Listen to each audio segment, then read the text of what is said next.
পেশিবাদ আসবে না। তবে যারা পেশিবাদের আসার কথা বলে জুলাই জাতীয় সনদের স্বাক্ষর করার পরও গণভোট নিয়ে তালবানা করছেন, তাদের মনে পেশিবাদের ভয়, আমাদের মনে পেশিবাদের ভয় নেই। বাংলাদেশ জামাত ইসলামী আল্লাহর রহমত এবং জনগণের ভালোবাসা নিয়ে জনগণের খেদমত করার পর্যায়ে উপনীত হবে বলে এই দেশের জনগণ মনে করে। আপনারা আমার কথা বোঝেন না?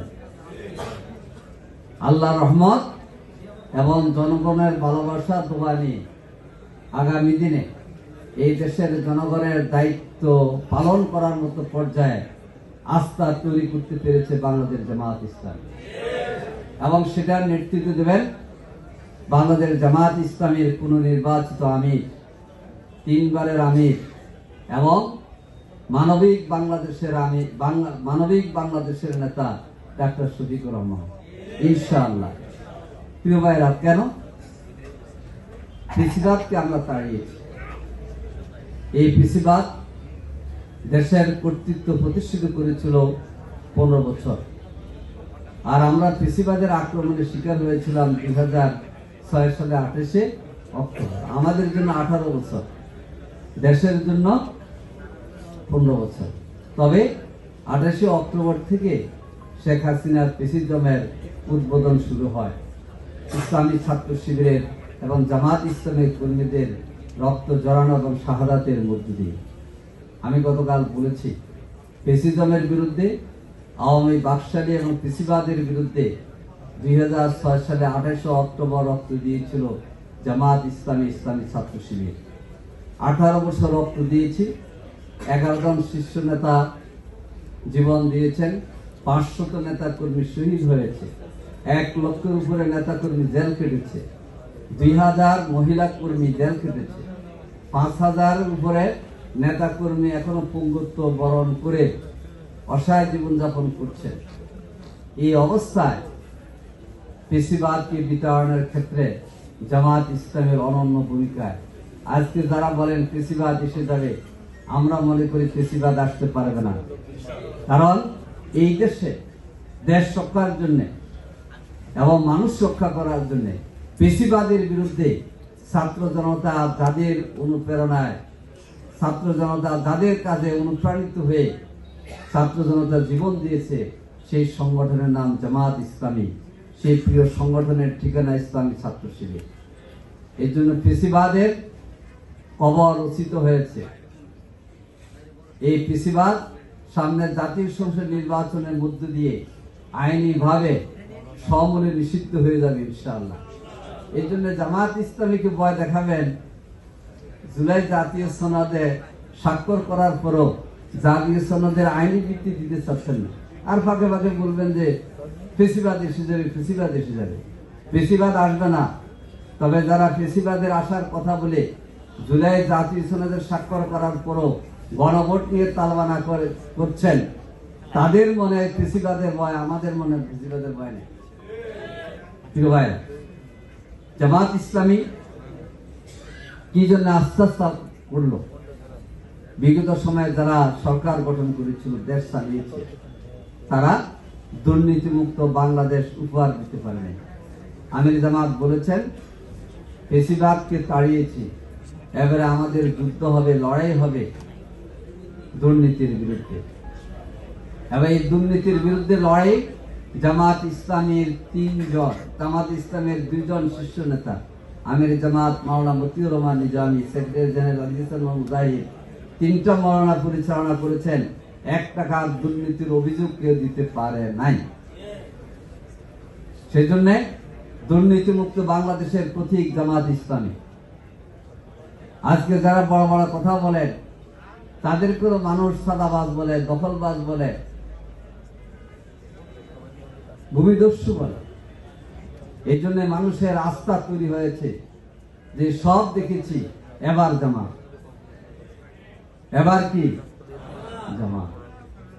সম্মানিত ভাই, দ্বিতীয় যে কথা বলতে চাই, আগে আমাদেরকে যে তকমা দেওয়া হইতো স্বাধীনতার বিষয়, রাজাকার প্রসঙ্গ তুলে দেশের মানুষ মনে করে এই বিভক্তি বিভাজনের রাজনীতি, আমি কে তুমি কে রাজাকার, এই স্লোগানের মধ্য দিয়ে ছাত্র জনতা এটাকে বিদায় করে দিয়েছে। ডাকসুতে এটাকে নতুন করে ধারণ করে ইসলামী ছাত্র শিবির বিজয়কে ঠেকানোর চেষ্টা করেছে। এই স্লোগান এই দেশের ছাত্র ছাত্রীরা গ্রহণ করে নাই, ইসলামী ছাত্র শিবির বিজয় লাভ করেছে।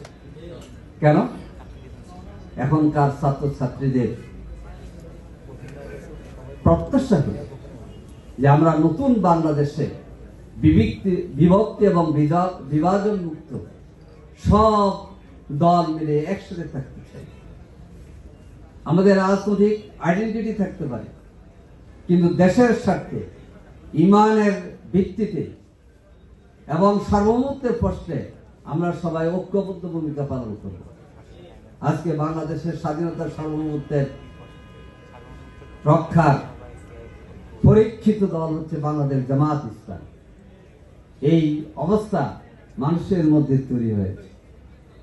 তৃতীয় যে বিষয়টা বলতে চাই, সংখ্যালঘু সংখ্যাগুরু বলে অনেক কিছু আমাদের বিরুদ্ধে অপবাদ দেওয়া হয়েছে। খুলনা ডুমুরিয়াতে হিন্দুদের সম্মেলন কি প্রমাণ করে? এই কথাই প্রমাণ করে যে যারা আমাদেরকে অতীতে ঠকিয়েছে আমরা তাদেরকে আর চাই না, এবার আমরা দাঁড়িয়ে পাল্লা চাই। কি বলে? এইটাই হচ্ছে সম্ভাবনা। এরপরে যে বিষয় বলতে চাই, আমির জামাত বলেছে নারীদের সম্মান এবং অধিকার আমরা নিশ্চিত করব। এই অপবাদ দিয়ে আমাদের ঠেকিয়ে রাখা হয়েছিল, আর এখন 4টা বিশ্ববিদ্যালয়ের ছাত্র সংসদ নির্বাচনে বিজয়ের মধ্য দিয়ে ছাত্রীরা প্রমাণ দিয়েছে আগামী দিনের বাংলাদেশ জামাতের জন্য অপেক্ষা করছে। আজকে আমাদের সারা বাংলাদেশে নারী কর্মীরা, মহিলা রোকনরা সাংঘাতিকভাবে কাজ করছে। একটু হুজুরার নাম বলবো, এটার নাম হচ্ছে ফুলবাড়ি। ফুলবাড়ি কিন্তু দিনাজপুরও আছে, আবার কুড়িগ্রাম আছে। তো আমি আসন নিয়ে বসলাম কুড়িগ্রাম থেকে, বলে যে আপা আপনার উপজেলা রোকন কত? বলে রোকন 11 জন। কেন্দ্র কয়টা? কেন্দ্র তো হয় অনেক, এক উপজেলা 58টা কেন্দ্র, 3টা উপজেলা মিলে একটা আসে। তা আমি বললাম আপনার সব কেন্দ্রে কি আমাদের গণসংযোগ হয়? বলে যে হচ্ছে। তাহলে 11 জন রোকন নিয়ে এত গণসংযোগ করছেন কিভাবে? বলে যে ভাই যারা মহিলা সহযোগী আছে তাদেরকে আমি কেন্দ্রভিত্তিক ভাগ করে দিচ্ছি এবং প্রত্যেক ওয়ার্ড এবং গ্রামে আমাদের মহিলারা পৌঁছে গিয়েছে। তাহলে ফুলবাড়ি উপজেলায় 11 জন রোকনের যদি অবস্থা হয়, বাংলাদেশের একটি উপজেলা আছে যে উপজেলার রোকন সংখ্যা হচ্ছে 906। কত? সেটা রামগতির কথা বললাম না, 906। 500 হচ্ছে পুরুষ রোকন আর 400 হচ্ছে মহিলা রোকন। এখন সেই উপজেলার অবস্থা বলেন। 906 জন উপজেলা রোকনের উপজেলাও আছে, আবার 11 জন মহিলা রোকনের উপজেলাও আছে। 11 জন মহিলা রোকনের উপজেলায় যদি 58টা কেন্দ্রে গণসংযোগ হয়, তাহলে 906 রোকনের উপজেলার সংগঠনের অবস্থা কি বোঝেন? সানবিট সব দিবে সামাল।